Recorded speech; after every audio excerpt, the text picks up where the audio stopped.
aurten gaztetxeak 25 urte bete ditu eta hori ospatzeko egitarau bat antolatu dugu. Hilabete hasieran ate irekien egun antolatu genuen gaztetxean dauden proiektu desberdinak aurkeztu genizkion herriari eta eragile desberdinak etorri ziren gaztetxea ikustera. Eta maiatzak 18an egun osoko egitarau bat antolatu genuen bentako jaietan, jaia goizean hasi zen, goizean txarra txiki antolatu genuen, hau da, umentzako tailer desberdinak antolatu genituen, adibidez gaztetxeko serigrafia taldeak serigrafia egiteko zapi batzuk sortu zituen, eta margozteko tailerrak eta beste tailer batzuk egon ziren. Horren ostean bazkaria eduki genuen. 200 bat gazte eta gaztetxean urte hauetan egondakoak elkartu ginen. Gaztetxean entzaiatzen egon diren hainbat talde jo zuten, eta horren ostean hori bukatuta gaztetxea etorri ginen eta DJ batzuk egon ziren.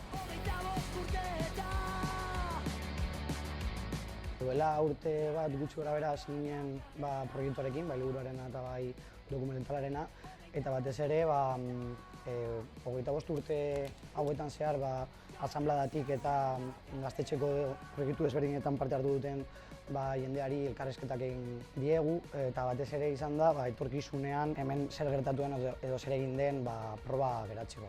Eta batez ere dokumentala bi zatitan desberdin dugu. Bata asanbladaren eboluzioa kontatzeko eta besteak gaztetxean zehar egin diren proiektuei nola sortu ziren eta nola joan diren urteetan zehar funtzionatzen. Liburuan lagundu digute hainbat jende, adibidez Arkaito komiki bat egin du, gero bebai gaztetxearen ilustrazio bat egin du Nacho, Madrileko mutil batek, eta adibidez testuak bebai Jon Arretxe edo Jakue Pascual idatzi dituzte. Eta 30ean aurkeztuko dugu bai dokumentala eta bai liburua Sozial Antxokian, ostegunean, arratsaldeko 7:30, eta espero dugu bertan izatea guztiok.